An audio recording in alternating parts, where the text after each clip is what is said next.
I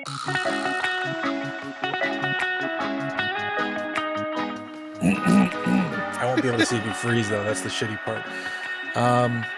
Hello, and welcome to episode 357 of the Hooniverse podcast. I'm your host, Jeff Glucker. This is Ron Baugh. What's up, Ron? Hello. Are you sure on that count, though? I feel like 357? Yeah. Like, pretty sure. Let me, you know what? I'll tell you in 2 seconds. I can do this. I click this thing over here. Yes, like 357. All right. Let's get after it. 357. I can't hear myself, so I don't have volume modulation, but I think this is probably better than most of our setups. So yeah, we'll just wing it. Sorry if I'm peaky or no, muted. you're never going to be peaky. Yeah, I usually have to boost you in the post. Okay. So don't worry about that. All right. I'm kicking this off and diving right into project cars because the life of project car bullshit just continues on forever, right? Yeah, I was going to say, I hope you got something to report because I don't. Mine is just... I didn't even write you up because I knew you haven't done shit. Thanks. I was even going to put that in my notes.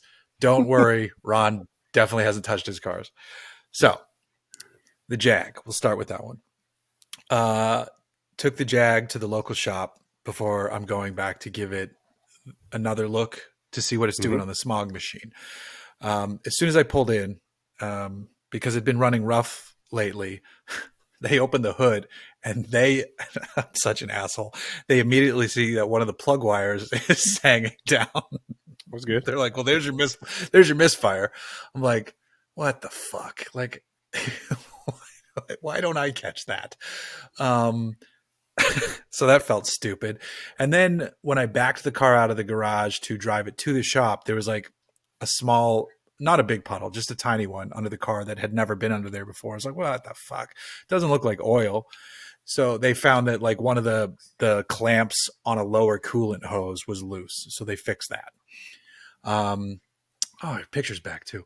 And then they tightened bolts on like the a header or something like that too. They adjusted the TV cable so it actually shifts a little bit better now. I can drive it in, I can put it in D, but the trans is tired. Like if you were going to buy this car and keep this car, at some point you're going to need to rebuild or replace. What's in it? Turbo 350 or 700 R4? I thought it was a 700 R4, but I think it's a 700 R4. It's either a 700 R4 or a turbo, I think it's the 700 R4. Yeah. Does it have overdrive? Oh, okay. Then it's not turbo 350 then. No, I'm like pretty confident it's a 700 R4. And I guess those are harder to find these days because like everybody used them up who used them, but I'm sure there's like kits to rebuild them and but I don't know. I'm speaking out my ass there. There's got to be. There's shift kits and everything. Yeah. And then they ordered different pulleys to account for to try to fix the charging issue at idle. They think it could just be a pulley issue. It looks like it has the wrong pulleys. So that's good.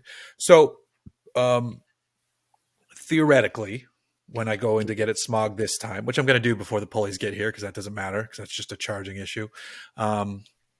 Theoretically, it should do considerably better. I said, eyeball the cat too to see if the cat's old. He's like, no, your cat looks like it's in great shape. So that's good. So hopefully we'll see what it does. We'll do what it do. We'll see what happens. I might even see if I can swing it. I don't know if I'm going to have time tomorrow, but I just want to do another trial run with this small guy before we do the full pull. But the crazy thing at the shop, as you noticed, because I posted a picture of it, and if you don't follow me on Instagram at Hooniverse Jeff, there was a certain Lincoln hanging out of the shop that blew my mind. Right. Yeah. And you were one of the few people who got it right away. It's Neil Young's. Yeah. You're like, oh, it's a cool Lincoln with the most boring wheels possible in your world. It's Neil Young's electric Lincoln. The Link Volt is at the shop where I go to my stuff. Like a 58 Continental, right? It's an older one. It's a two door. 50, It's 58 to 60. Is it two door? I thought that was a four door. no, it's a two door. I'm like Okay. 80% sure it's a two door. Yeah, it's a big coupe.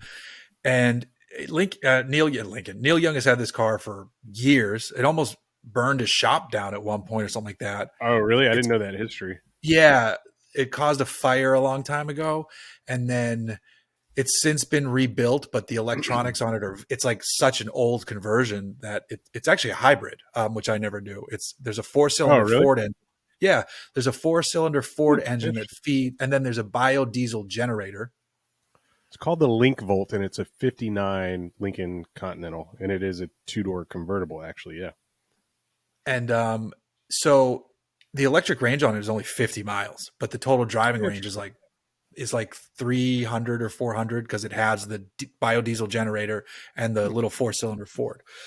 But the tech in it is so old that Neil Young is having it redone. Yeah. He's converting it to fully electric now because technology can do it. Sure. And the guy he's having it do, Brian, who owns the shop, was telling me all this shit. And like they're bringing in this guy who he's helped electrify Porsche. He's helped electrify, like he's done it at the highest level. So when Hmm. he sees when this guy goes to SEMA and he sees these EV project cars, he's like, well, what are you doing for this? For battery shut off for this? And he'll see a guy reach in with like linesman's glove, and he's like, get away from the car. You're gonna die. You don't know what you're doing. He thinks everybody who's doing it is doing all these conversions incredibly wrong, and because they don't have the right shut off procedures and all this stuff. He's like, you're either going to burn your shop down or you're going to kill somebody. And I was like, oh Damn. shit. So Brian, the shop owner, is like, we need to get ahead of EV stuff because we do hot rods and Broncos and this and that. He's like, so in 10 to 15 years, I could have more of these in here and I should know what's going on. I was like, that's Sure. pretty cool, to jump ahead a little bit for Yeah. what is, I would consider an older school shop. But this guy, he's designed these cells too, where if a part of a battery cell is damaged, it's now smart enough to like shut that one off and keep working. So you could like get home or depending on how bad it is. And it's so Neil Young's Link Volt is getting it. It also needs like a new windshield just because it has a tired old front windshield. But the paint's gorgeous. The seats were nice. There's like a feather sticking out of the dash, some like real Neil Young, like hippy dippy touch on it. But I was blown away. I was like, holy shit. I'm like, oh, that's a cool Lincoln. What's that? He goes, oh, that's Neil Young's. And as soon as he said that, I knew exactly what it was. I was like, Hmm. oh shit, and I peeked in and you could see these big cables coming out of the middle because it only has the driver's seat in it right now. Hmm. It looks like it's getting re-dynamated and all this stuff. But that was sick to see at the shop. Quick bit of trivia. Did you know that Neil Young and Rick James were in a touring performing band together? No, I did not. Yeah. Did they have a name? I forgot. Yes, they definitely had a name, but I watched the Rick James documentary. I think it was on Showtime like last year, and yeah, I was shocked to find that His out. should I have feel been like on it was either in Cinemax. Canada or like upstate New York that they like met and they jammed together, and then yeah, they totally had a fucking like band, like a touring band together, made That's awesome. like straight up rock and roll together. Wow. That's Yeah, yeah, I never would have guessed Rick James and Neil Young. never. Huh.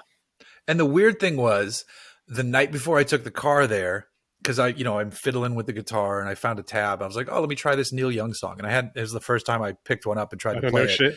And then the next day his car was at the shop. I was like, what the fuck is going on? It I beats didn't like that. play it well. Yeah. But apparently the guy who's doing his car stuff is based down here in Rancho Santa Margarita, and Mhm. Neil pops down all the time. And there's this Mexican joint that they like to go to, which I actually like to go to too. It's kind of pricey, but it's pretty tasty. And he said Neil always dresses in like just like the trashiest clothes, like so he They looks have a like a hard time homeless getting in. person. Yeah. And then no. But because it's Orange County, you can dress like a hobo. Because you never know who's rich and who's not down here. But he's like, people will like take a second look and be like, is that new? And they like don't, they're like, nah, because they're not sure. And like every now and then somebody will be like, are you Neil Young? And then he'll be like, I don't know, am I? Like he'll just like fuck with people. And if you answer like that, then I'd be like, oh, you are. Yeah. I'll be honest, like I have no idea what he looks like, but I just I have a feel like if really I quick. saw him, I could. I feel like if I I saw him, mean, I could pick him up. It's pretty. maybe. I don't know. He has a look. He has a look. I feel like I Um, would get him and Meatloaf confused, but I think I, Meatloaf died, didn't he? yeah, he did. He did. Yeah. So probably not today, but 5 years ago. But Yeah, yeah, yeah, yeah. the name of their band was the Mina Birds. Oh, interesting. Yeah, Huh. Some weirdo shit. There's like, yeah. let's call ourselves the Mina Bird. Okay, cool. Can I hit it now? um, but good for them. That's awesome. Yeah. All right, so that's where the Jag's at. The Montero, my golden child, my baby, my Yeah. never gives me no issues deal. Right. What was it now? Wednesday, yesterday. I was driving to an eye appointment in Huntington Beach. I still go to my eye doctor, because this dude like fixes the eyes for the Angels and the Rams, and he when I last time I was in there, he has the Your game ball surgeon from their first. that did your No, LASIK? no, just my regular eye doctor. Oh, okay. He's like also the team doctor for all these people. He has the game ball from the first win of the Rams was presented to him, like shit like that. Yeah. So I was like, all right, if he can do their eyes, my eyes are. I just gotta drive a Yeah. stick. I don't know. So as I'm on the highway earlier that morning when I was driving my daughter to school, I noticed my oil pressure gauge was like just really didn't want to come up, and I'm like, the That's not good. fuck? Like I literally. It was cold. What's that? The last couple days That's have what I been thought. cold. Like maybe it's cold. I'm tapping the gauge, but normally I get, and it always reads a little low in that truck anyway, because I want to replace a sensor at some point, I'm comfortable knowing where it's supposed to sit, even though if it should sit a little higher. So I'm tapping on it. I'm like, come on, get up. It was like in the 40s, which is cold for us. Right. And it's like, all right, that's weird. But I literally just put some oil in it the other day to top it off. I'm not worried. There's nothing on the ground. So it's like, all right, fuck it, drive. No problem. Drive Sloan to school, come home. And then my eye appointment, I have to leave in like an hour after that. So I get in the car, fire it up. Oil pressure gauge is still doing the same thing. It's warmer now. I'm like, that's fucking weird. All right, that's going to bug me, but let's go. Driving. Everything's working fine. But then like, there's like a random real quick hesitation at one point on the freeway. I was like, but like not like a startling one, just like a real quick hiccup. I'm like, the fuck was that? Like I noticed it because you notice how your cars run. I also feel like it doesn't sound like it sounds okay, but there's like, because you're so used to it. Like if I could describe it to someone, I couldn't, because I'm like, well, it just doesn't sound like it normally does. They're like, well, it sounds like it's running fine. Like it isn't. Like that's fucking weird. And then all of a sudden my radio cut off and then turned back on. I was like, what the fuck is going on? And then I look up at the gauges, and 2 over from the oil pressure gauge is the volt gauge, and it's low and dropping. And I'm like, dropping Like slowly. noticeably, like you can watch it. Yeah. That's bad news.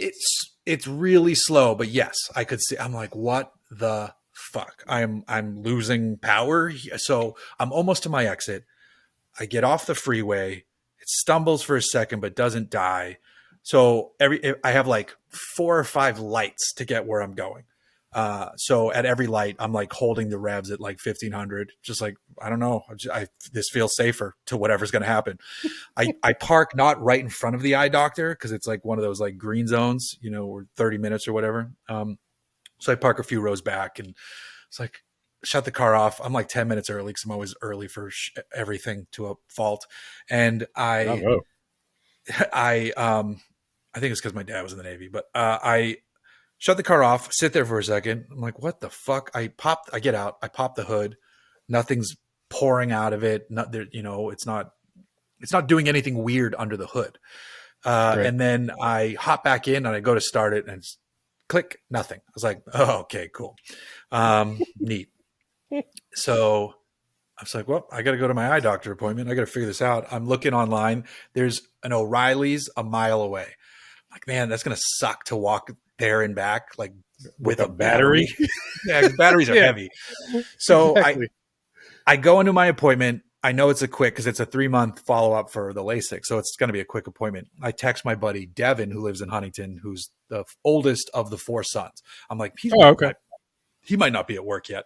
I'm like, hey, dude, are you at work by chance right now? He's like, well, not yet. I have a meeting in 45 minutes. What's up? I'm like, oh, this is what happened, blah, blah, blah, blah. He's like, oh, I said, if you need a ride, I can come get you. And so he popped up.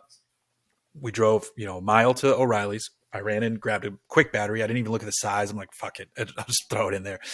Right.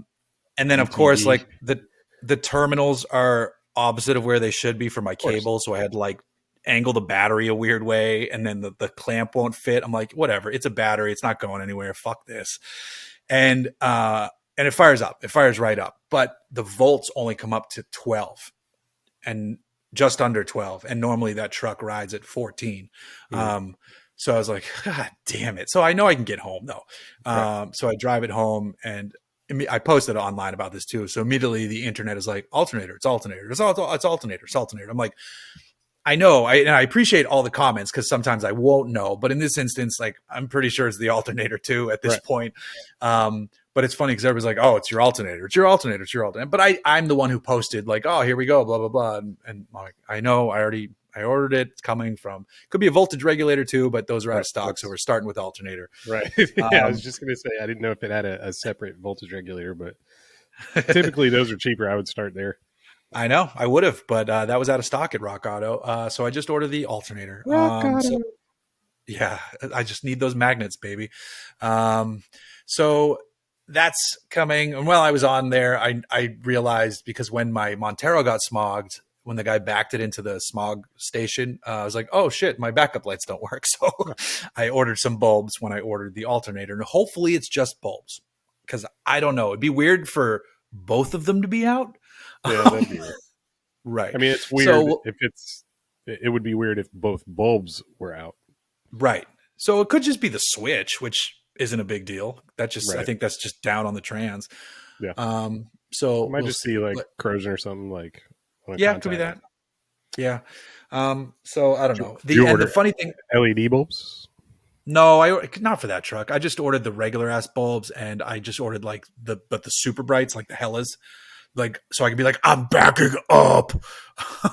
I almost ordered the LEDs, but sometime, I didn't want to do it this time. I just wanted cheap ass regular bulbs just to see if I could fix it and blah blah blah. Mm-hmm. But the thing I remember was a couple weeks back after dropping my daughter off. I went and got back in the Montero. I put the key in, and as I turned it to like ACC, not even to on yet, in the behind the steering wheel, there's a little panel of like where 6 lights would illuminate, like your blinkers, your 4-wheel drive. It's just like an instrument cluster with little lights. Mm-hmm. And when I got it to ACC, 3 of them were flickering. And it's never done that before. I was like, what the fuck is that? And then I just turned the car on and it was fine. I was like, that was weird. But that was probably an early sign that my alternator was about to go, hey, fuck your life. Not Or really. It's voltage not fuck. regulator. Or a voltage regulator, sure. Yeah, right. But we will see what happens. So that's where it's going. It's funny because you see, we both follow people who are so much better at staying on top of their project cars, and I don't have the time or the skill, but I do envy their ability to get that stuff done. Yeah. They make the time. I do have a project car update. It's just not my personal car. Okay. The 911, the 84 911 Target that Yeah. I managed the restoration of. I got that back a couple Mondays ago. Client friend is out of town. I picked it up to fix a couple little things that were annoying and like had come apart, just like interior stuff. Like one of the door panel screws came loose, and like that was like holding the door. Like it was gonna like it caught on the door when you tried to open the driver's door. It caught on the door frame, so like that was a problem that was getting worse. I had to replace that screw. The rear view mirror fell off. Had to replace that. The mirrors that we chose for that car, huh? How is this guy taking those issues? Totally fine. Like, okay, because he's not a car guy. He's not at all. And like, we created like a shared Apple list, so that he can update it and I can see it. And it's a lot of little shit like that I didn't have. I didn't have the car long enough to shake down. Like he needed the car pretty immediately after everybody was done with it, after I got it back from the body shop from the final time. So there's a lot of little things that, I'm just knocking off, and I'm driving the car to like, add to that list and check things off. So I make sure that the car is like everything he needs it to be. But like, between me, you, and however many people listen to this podcast, like, his use case for the car is much different than mine would be. So like, I go to pick up the car and there's like, there's 12 water bottles, there's 4 yoga mats, there's 20 golf balls, there's a full golf set in the front boot. And it looks like, well, it doesn't look like, it's very obvious that he tried to close the boot lid Oh, with the golf bag in there, and the golf bag is rigid, and it buckled the hood and ugh, like cracked the paint. So it's like, ugh. it's getting used, and mechanically it's very sound. The car drives amazing, but yeah, it's just like, I couldn't warn against certain use cases, and you know just what I would consider, you know mechanical sympathy. Like, just like, you can't expect a 40-year-old car to do everything that your brand new Volvo SUV does. So Right. we didn't have those conversations, but I don't think those conversations would make any difference, because it's his car and he's going to use it the way that he sees fit, and the way that fits his lifestyle. So after getting the car, he's put like 1,900 miles on it, and since Oh, November. nice. Yeah, and like, I'm like, all right, I'm ready to kind of connect you with a full detailer. Like, I could tell he's never washed the car because there's no swirl marks, but I checked with the detailer that I had set him up with, and they haven't been back out there. So it's the car was filthy and like full of sand, but like, it's being used, which I appreciate more than anything. I just, Absolutely. personally, I wish he would take a little bit more care of it, but it's not my car, so I Yeah. can't really offer an opinion. I just need to make sure it's ready for all of that wear and tear, and it seems to be holding up pretty good. Like, I'm honestly like impressed, and actually, I don't know.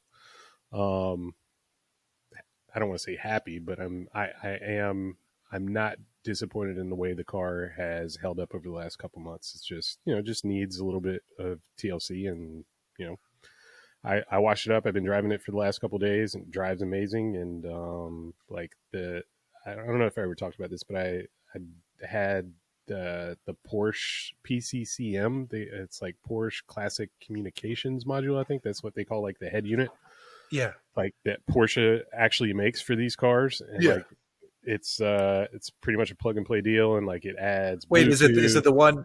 It's the one that's old but has all the modern shit in it. Yeah, exactly. It's got like a Yeah. touch screen, like it's a single DIN unit, but it's got a touch screen and Bluetooth, and it's got Yep. built-in navigation, and it's basically just modernizes the interface for Yeah. the Those are stereo dope. system. Yeah, it's super sick, and that is huge. Like, it's that adds so much convenience. The only thing that I wish that I could figure out, and I thought I'd ordered it, maybe I have it somewhere and I can't find it, but I thought I'd ordered a cup holder, and it like mounted to like the passenger seat frame and sat just in front of the passenger seat.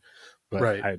I couldn't find it when I was like pulling all the parts out to send to the upholstery shop. But that's the biggest inconvenience for me, kind of commuting. I don't like commuting in that car anyway, going up and down the 405 in traffic. So Right. Sure. I take PCH to my office in Irvine when I drive that car. But it's holding up really well. And like I said, man, like, when people used to talk about cars driving and like feeling like a sewing machine, like that smooth, like, I always thought that was silly, mainly because I was into V8s and they were always rumbly, and Yeah.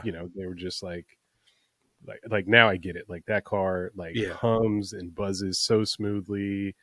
The biggest adjustment for me is the manual steering, and the light front end. Like, it just, like, especially like freeway speeds, like everything is felt Yeah. through the steering wheel, and like every little impact like changes your steering input. Like, you just have to be ready to correct. Like, it's a very, very much a 10-2 car.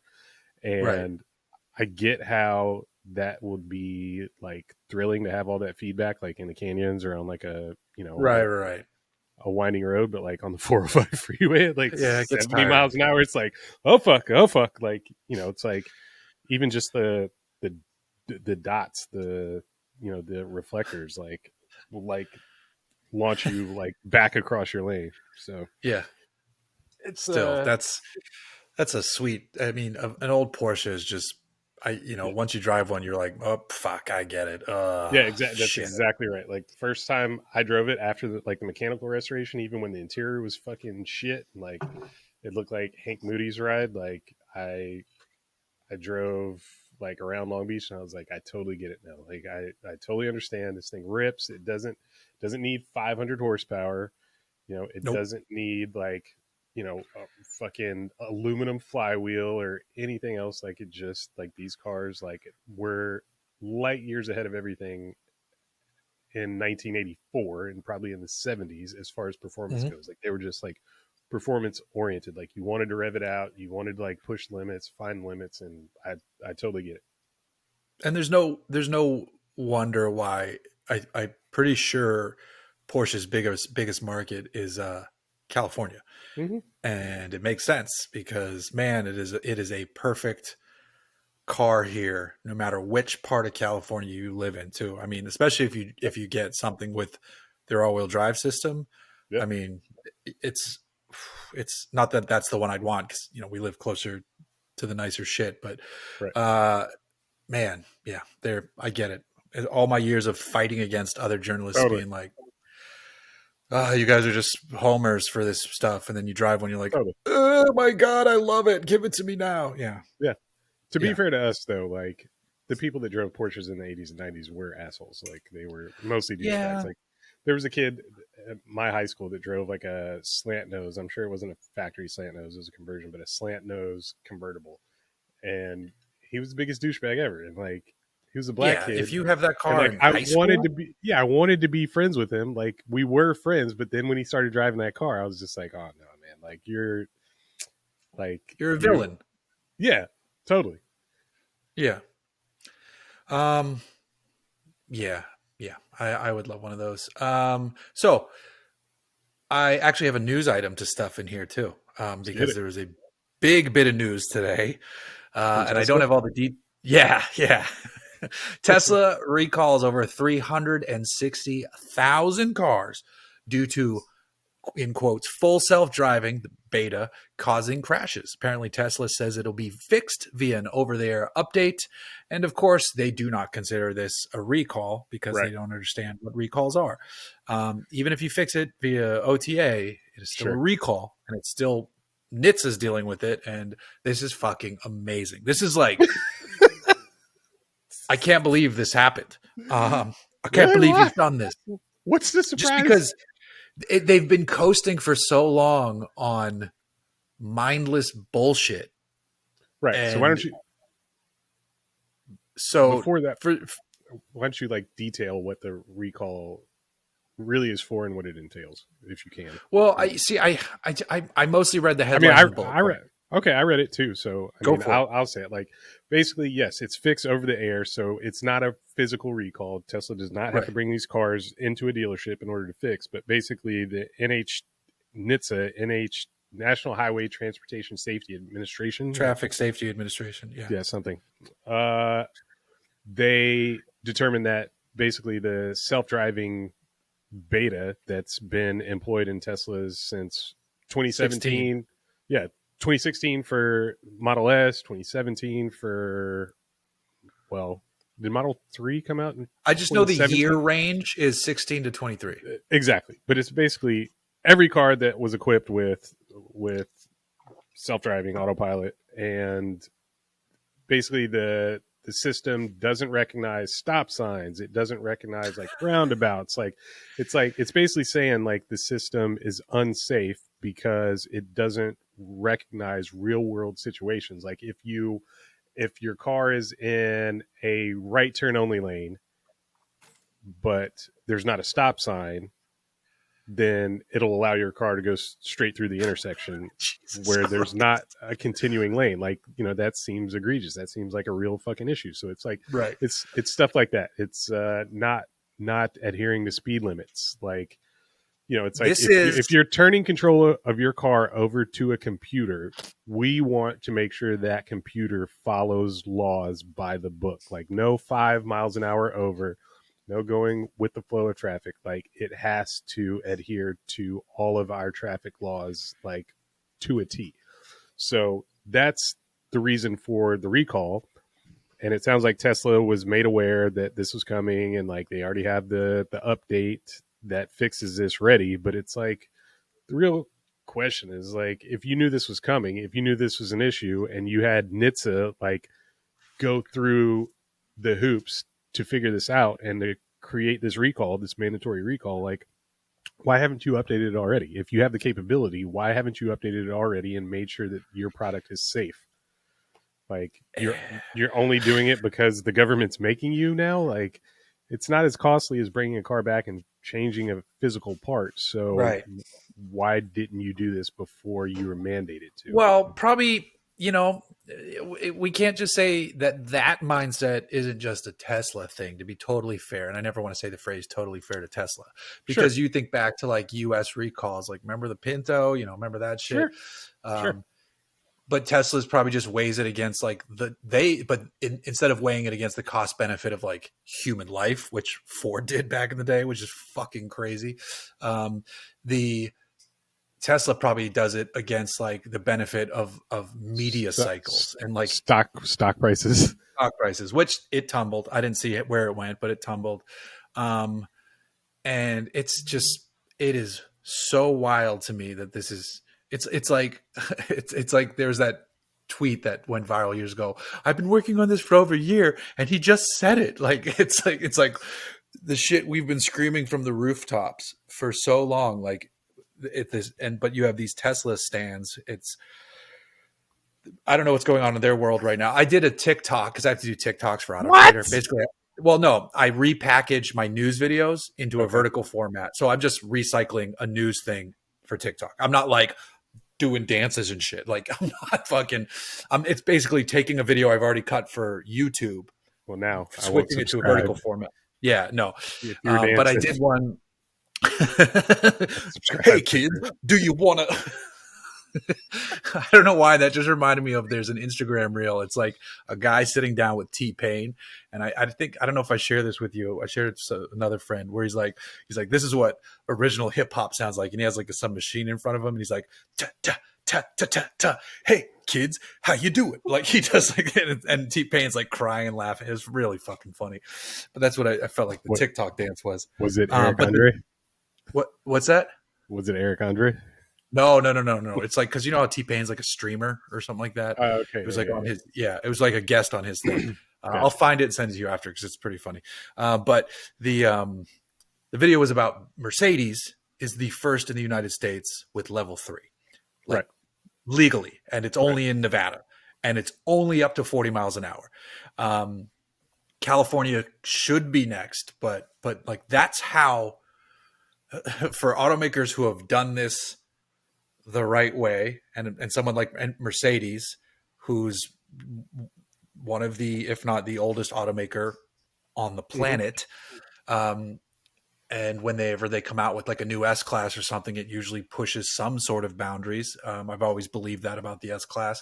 Hmm. They're level 3. They call it Drive Pilot, which is a better name than Autopilot.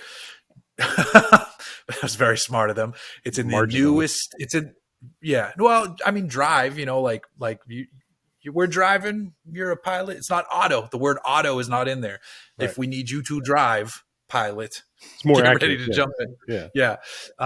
It's in the 2024 S class and 2024 EQS sedan. So that's the electric S class, basically. Yeah. Um, Good jelly. but 40 miles an hour max. So it's for stop and go traffic. Yeah. On the freeway is what it's for. But when it's activated, it does let you like watch fucking video content on your big screen. No. Like Really? it opened. Yes, it does. Wow. When that system is up, you can do that on the screen. Wow. And they've partnered with like some streaming service to bring you content to your shit. I imagine that's still illegal in a lot of cities and states. Like it's definitely illegal to have a television operating like in the in front of the driver and the passenger, front seat passenger in California. Like Maybe I'm this sure. technology is what unlocks that ability. I Well, don't know. I think it's gonna go to the courts. Like Yeah. it's gonna get challenged. But yeah, I've gotten a number of tickets for having TVs playing in front of the Didn't driver before. didn't someone come up with that technology that you can only view it from like the passenger side angle? I Someone mean, did that in their car. I had a privacy, screen cover on my phone, like, same technology. I don't think that's too difficult, I but thought someone put that in their car though.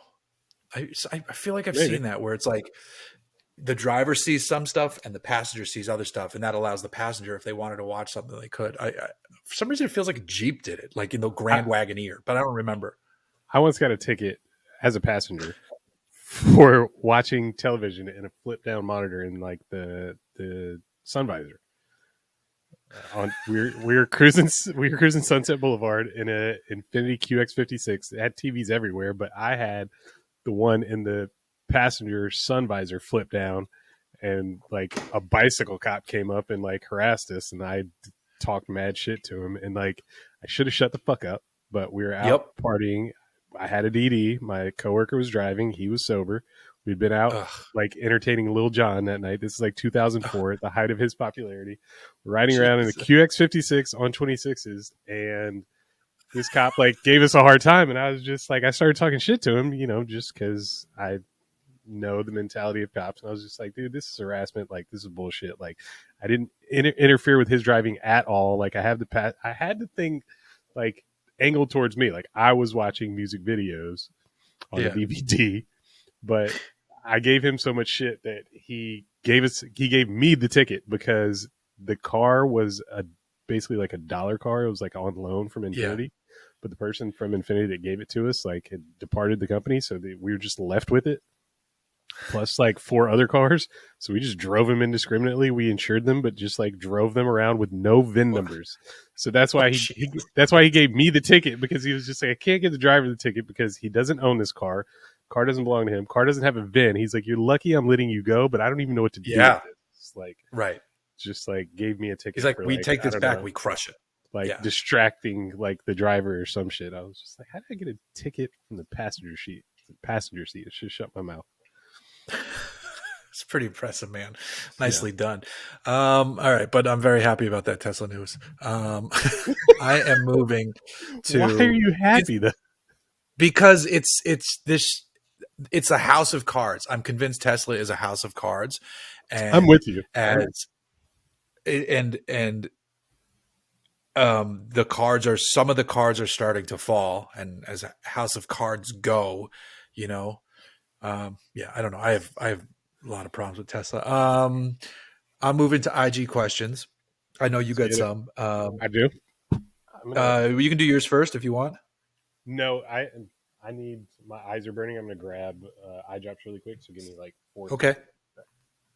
Okay. Well, you grab your eye drops. I'm going to grab a drink, and I wonder if I can have a mental note to remember to edit this. If you're watching and listening, I probably didn't, and I apologize. I'll be back in 20 seconds, hopefully less. I missed all of that, so I'll see you.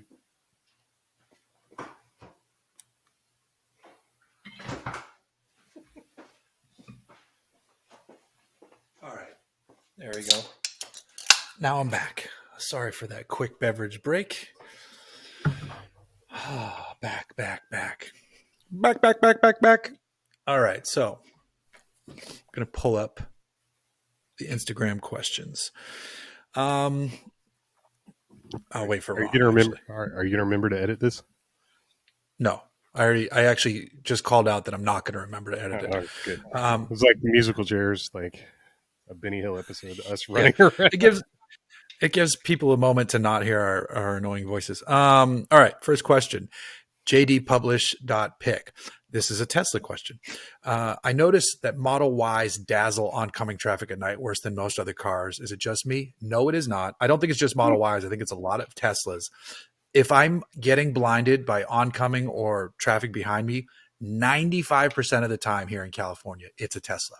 I don't know if the headlights are just aimed wrong or the people are running their high beams. I cannot tell, but it happens all the fucking time. I would imagine it's a build quality issue, and the headlights are just not aimed properly. Like, it's something that they overlook. They just fucking ship them out and like don't take the time to aim them properly. When you see the panel alignment and like the way the the door handles fit like on most Teslas. Like it's not inconceivable that the headlights would just be slapped in and never adjusted properly.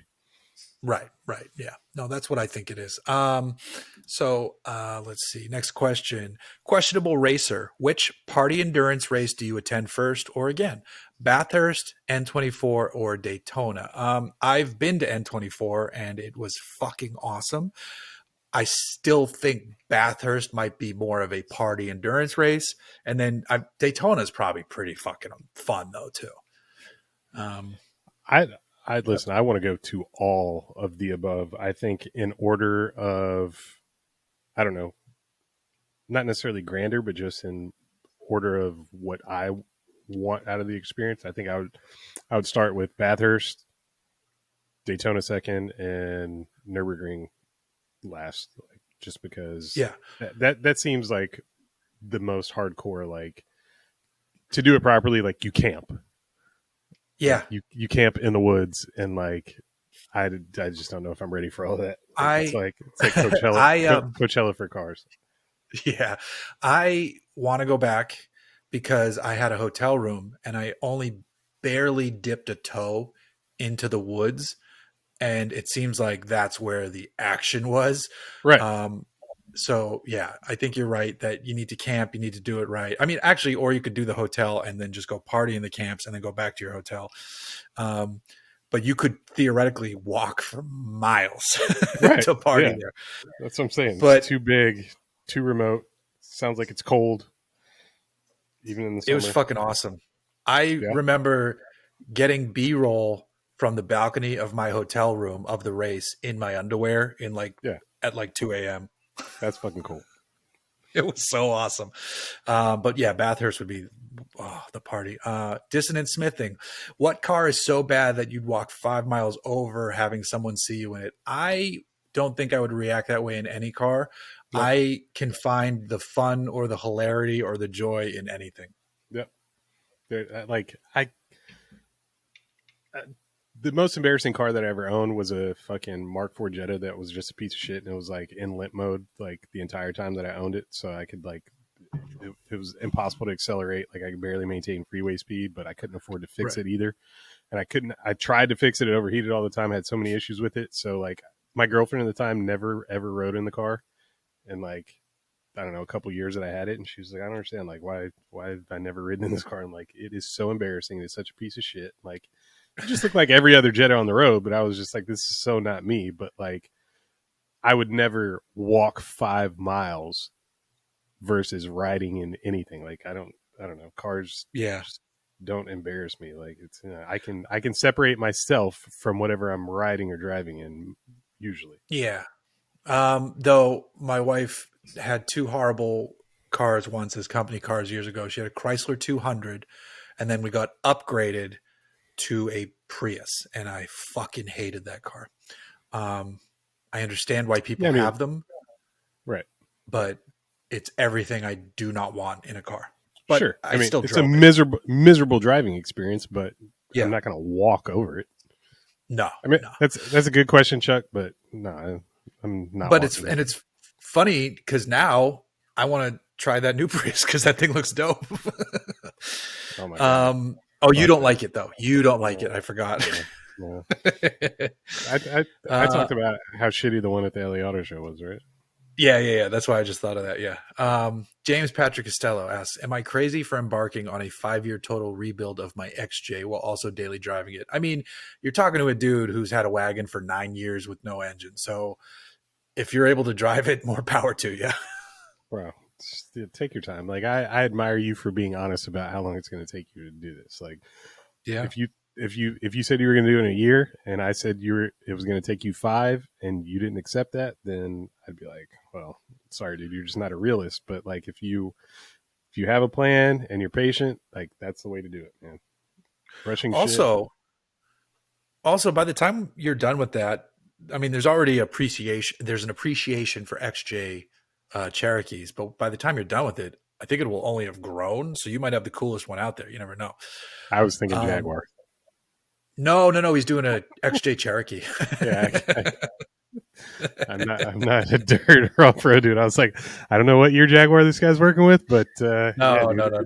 it's gonna take you a minute. It's a Jeep. Yeah, okay. Um, but he's fully redoing it. Pretty cool projects. New wheel trends for 2023? Question mark.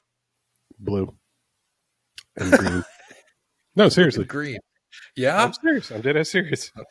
Yeah, Okay. blue is becoming much more popular, and Volk did the T37 Mag Blue, and like, that's been a thing in the Japanese side. Like that was like I think like the signature color for their TEs for the R35s, but we've been doing it in TSW now, Motegi, and like I really want something that I could do like navy wheels on, but we're coming out with like a metallic green Motegi wheel, and it's a reaction to what's happening in Japan in the JDM market, but also it's just there's so few ways to be different. Like a few years ago, it was like candy red, right? Like that's played out. So like if you want to stand out, you've got to do something new and different, and it's blue and green now.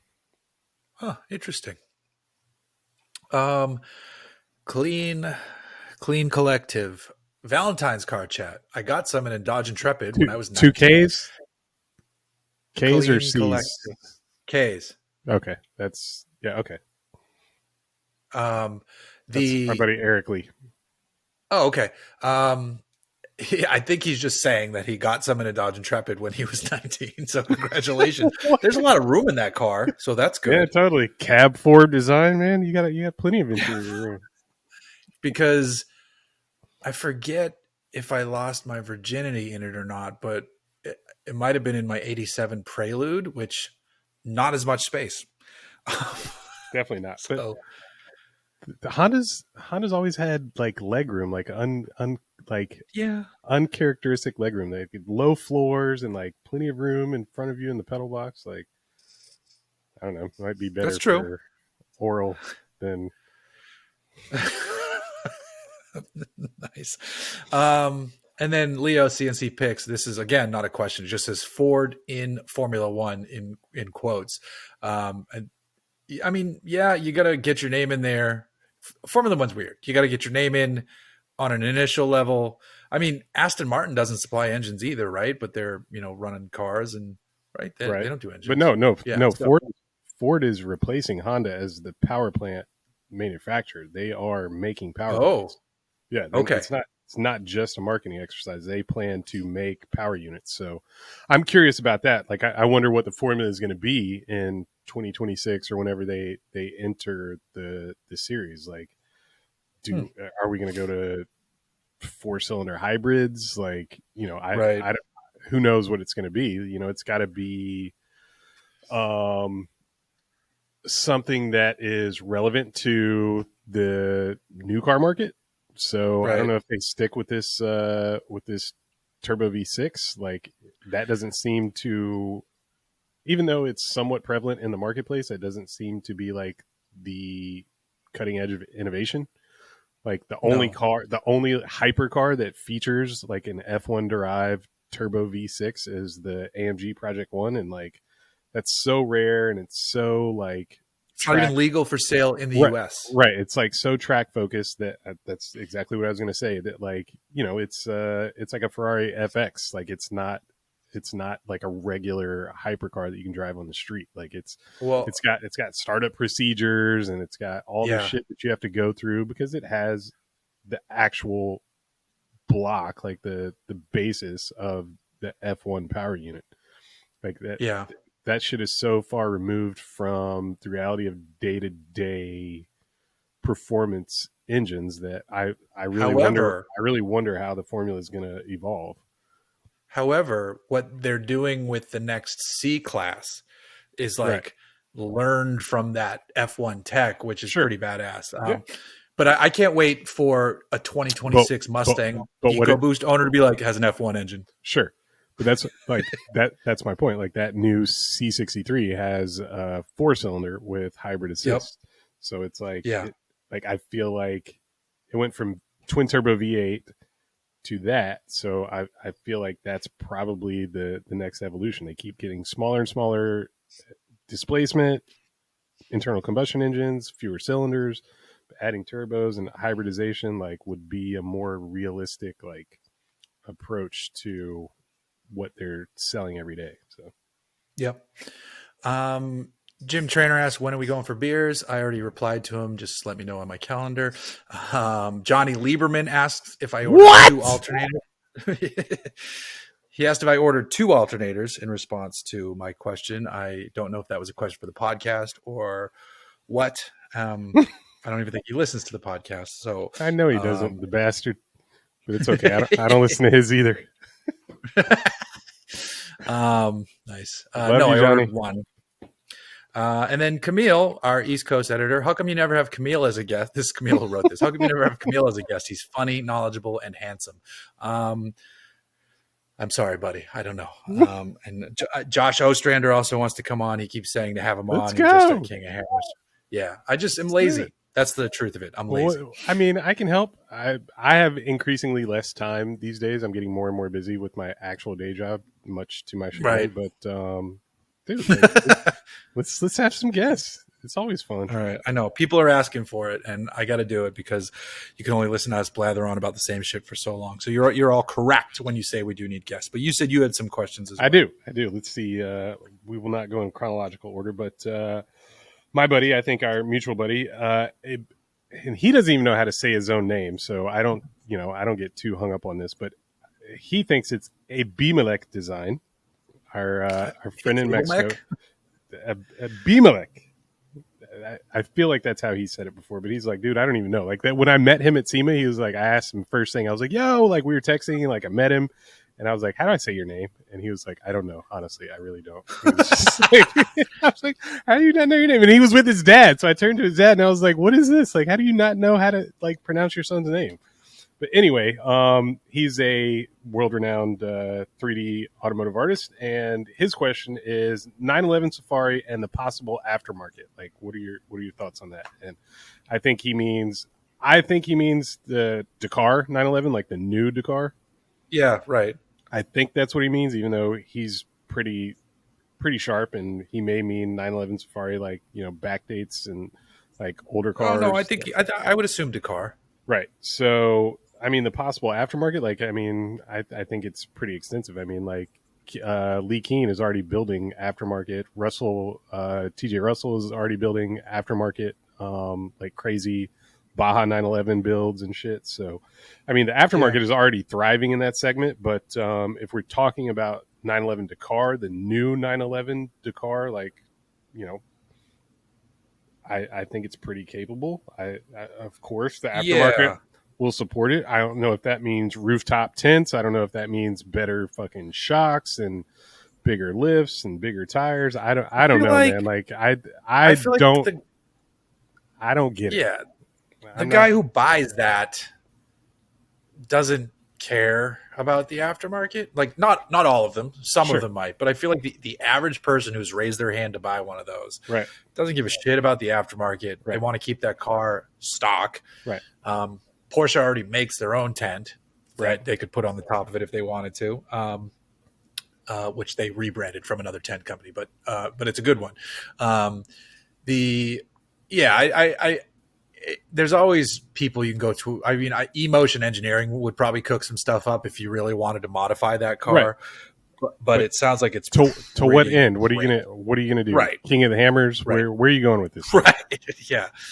Yeah. Because to do anything gnarlier than what the car can already do, it would require more than simple aftermarket stuff to get it to ground clearance levels and tire clearance, wider and stuff. track. So like, that what are you're you not talking about. Do?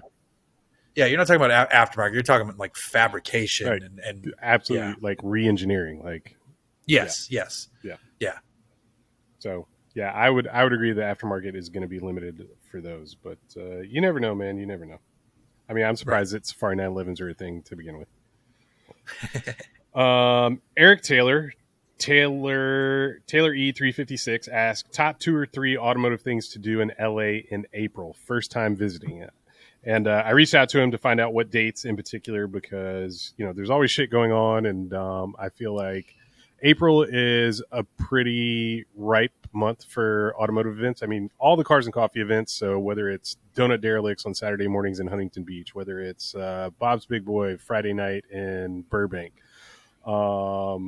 you've got, I think there's like a Ruby's Diner drive-in like on Thursday or Friday nights in Redondo or Torrance or some shit that like Lucky and all those guys, like the Gas Rats crew go to. Sunday Steel and OC, but I think that's the last. He's going to be here at the first. I thought it was the last. It's the first Sunday. I just looked it up and I swear it said the last. But either way, it's not the weekend that he's here, so you're probably right.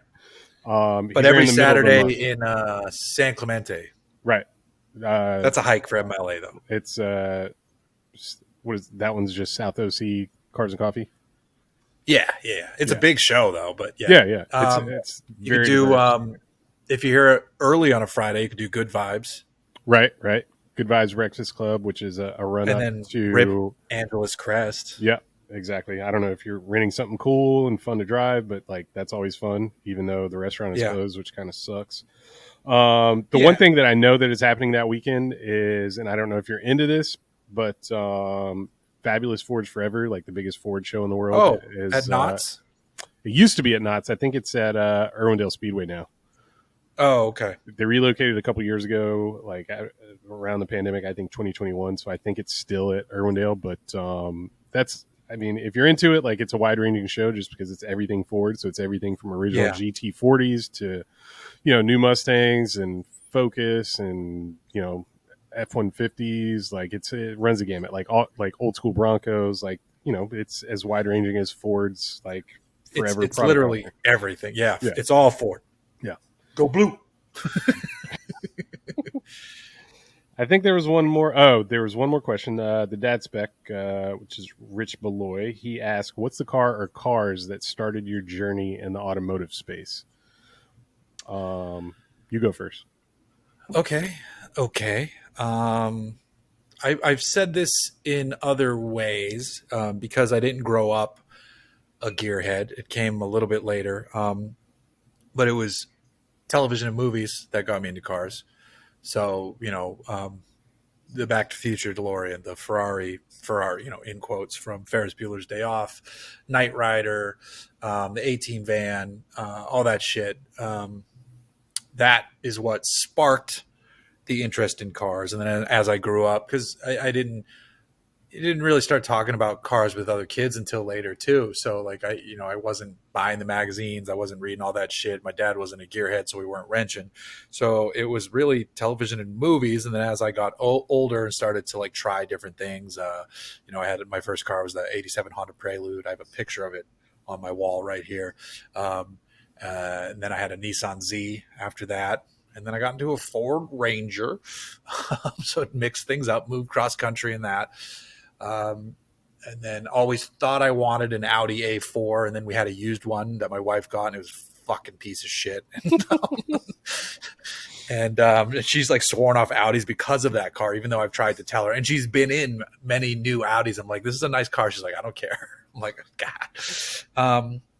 So yeah, for me, it was TV and movies that got me into cars. So my path towards enjoying them the way I do today is probably a little different than people who were like either reading and just soaking in the magazines and can read every spec and definitely can me. wrench. Yeah. So for me, like the first car that I remember is my grandparents. My grandfather specifically, he had a 77 Cadillac Coupe de Ville that was yellow on yellow. So that's the first car that I remember. He replaced that in 1984 with an 84 Cadillac Eldorado Biarritz that was navy on navy leather. But the vehicle, like the car that really got me into like car culture, modifications, like just the lifestyle of being like a car person was also in 84. My grandfather, I convinced him, and I remember I was a very precocious kid. I was very well read. I was very much into cars. Like my first word was fruck as I pointed out the car window at a truck passing by. Right. So anyway, like I was into cars from the jump. As long as I had comprehension skills, that was my thing. But in 1984, I convinced my grandfather to trade in his 79 4x2 F-150 that was also blue on blue.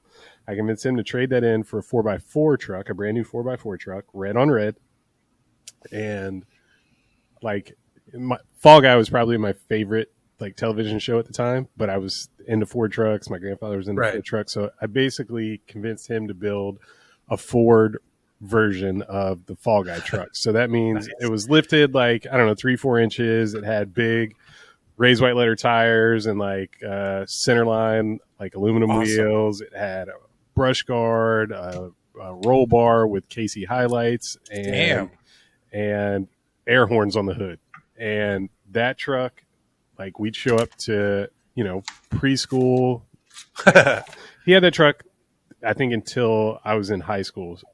So he had it probably a good 10 years. And like, it was always the most boss shit, like when Yeah. in the carpool line. Like, everybody else is in like Suburbans, Explorers, minivans, and he's got this lifted Ford truck, bright red with all this shit on it. And like, Nice.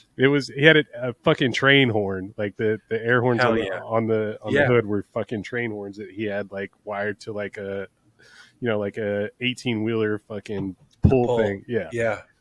But yeah, I was basically 4 years old and got to build like my dream truck. Like, I told my grandfather everything he had to do to his truck. I was like pulling parts out of Four Wheeler magazine, and like he built it to my taste, and that was like my first like taste of like attention and like just satisfaction from building like a custom car. So Nice. that was definitely kind of set the tone for my own like automotive taste and adventures. There you go. That's it. There you go. And that actually closes out the show on that delightful story of your grandfather's awesome truck that I wish we knew where it was. And I totally have to build that truck again. Like, I doubt I'll ever find that, but yeah, like that would be sweet. Bullnose F-150s have a special place in my heart because of that. Hell yeah. All right, that's our show 357. Thanks for listening and watching this week. If you hadn't had a chance to go check out the t-shirt on Blip Shift, I don't know if it's still in the store anymore. You might have missed it, but you can go check. It might still be there in the partner store. Get your chance at it. We might do another radio head unit one. I'm not sure yet. We'll see how this one does. I'm sure it tapered off from the first one, but I don't know yet. And then we'll see you all next week if we get to it. Most likely. Good luck. Your optimism there. Yeah, thank you.